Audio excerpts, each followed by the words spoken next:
Eventually, if you work sincerely on yourself for a long enough time, you realize it's all about the Shakti flow. It's all about the energy. It's not about your philosophy. It's not about what books you've read. It's not about what mantra you do. It's not about what gurus you've met. It's about the flow of the energy inside of you. If that flow is going up, you feel uplifted. If that flow is going down, you feel trapped. You feel anxious. You feel scared. You feel driven outwardly. So the first thing that has to happen is the energy has to change directions. Now it flows down and out. Why? If you work enough on yourself, you'll see it. Consciousness and energy are the same thing.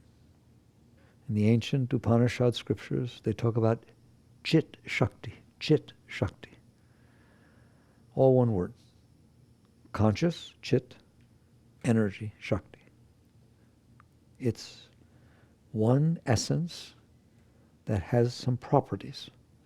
So consciousness and energy are the same thing. That's why underlying the entire universe is God. I don't discuss God with you because people have completely made that word useless. So the ancient Rebbes, if they'd ever write the word God, they'd write G_D or G-D. They just don't get into this God thing.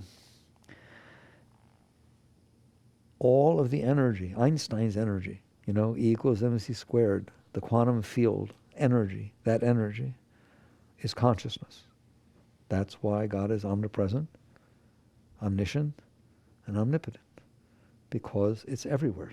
And that's what every great master has taught you.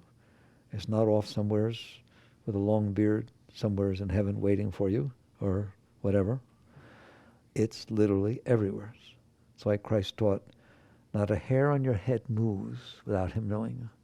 Not a sparrow falls from a tree, but that he knows it. Because awareness, consciousness, is everywhere, equally, in all places at the same time. I like quantum physics because the physicists believe that the quantum field, which is energy, of which all the quarks and leptons and subatomic particles come out of, that field is omnipresent, that field is equally everywhere in the entire universe. No matter how far it goes, that's what's there, is the quantum field. And then from it emanates the subatomic particles, and then they put themselves together into electrons, neutrons, protons, and make atoms, molecules, and here you are. But underneath it all, manifesting it all, is energy. What they don't know is that energy and consciousness are the same thing, period. Only yogis know that. You can know that because you are consciousness. So if you explore the nature of your being, that's why they say meditate on the self. If you explore where you come from, not where your body comes from, not where your emotions come from, not where your thoughts come from, what is the source of your consciousness? There is a seat of awareness from which you look out through your eyes, from which you watch your thoughts, from which you feel your emotions. That is the seat of consciousness. If you return to that seat, you will know yourself as aware power, as conscious energy, as Chit Shakti, because that's who you are. So if you return to the seat of your being, you not only are aware, but it is the seat of power. It is the seat of where your will comes from. So let's put that aside for a second, though I know people like talking about that. Now let's talk about, instead of up high, let's talk about why you fell from the garden, why it goes down, why the energy flow is the way it is now. Since consciousness and energy, Chit Shakti, are the same thing, wherever you put your consciousness, your awareness, so you have put the energy flow. And if you stop for a moment and realize, where is your awareness? Well, it is certainly on your senses and what is coming in through your senses. You are aware of what comes in through your eyes, you're aware of what comes through your ears, you're aware of, et cetera, et cetera. So all 5 of these senses capture your awareness. Why? Because you're interested in them. If you're not interested, you don't pay attention. Isn't it funny that awareness, paying attention, concentrate, somebody The nun hits her stick. Concentrate. These are very spiritual words.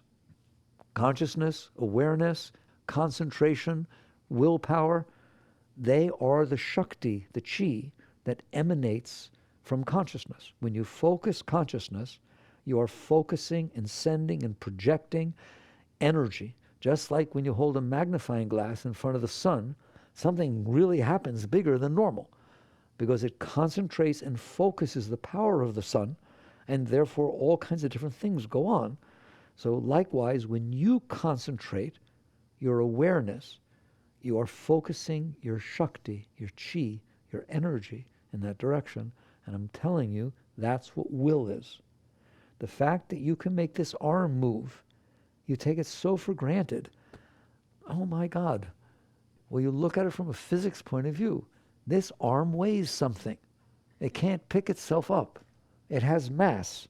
It requires energy to move mass, doesn't it? You're not breaking the rules. Newton didn't say it requires energy to move mass unless it's your body. Mass is mass. This thing has mass. How is it that it went up? I don't see any gasoline engines or, anything like that.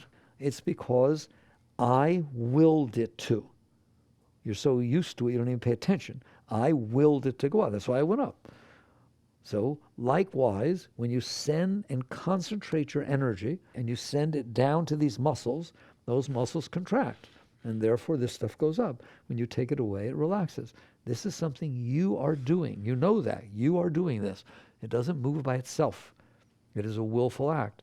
And the power you are using is the power of chi, is the power of prana, is the power of Shakti. When you concentrate on something, when you focus your attention on something, you are sending your energy flow to that. So underneath the quantum field is the consciousness that is emanating just through attention, just through concentrating, whatever it is emanating a field of energy. So if you want to think about God, which I don't want you to, I want you to experience God since you are capable of it. But people like to think about things, which is not good, because the more you think about it, the further away from it you become. But if you want to think about it, that's how you're to think about it, is the force of consciousness. When it concentrates, when it pays attention, it emanates. You feel it. If you concentrate on somebody, you can feel power coming off of you. If somebody's staring at you, you can feel it. It emanates energy.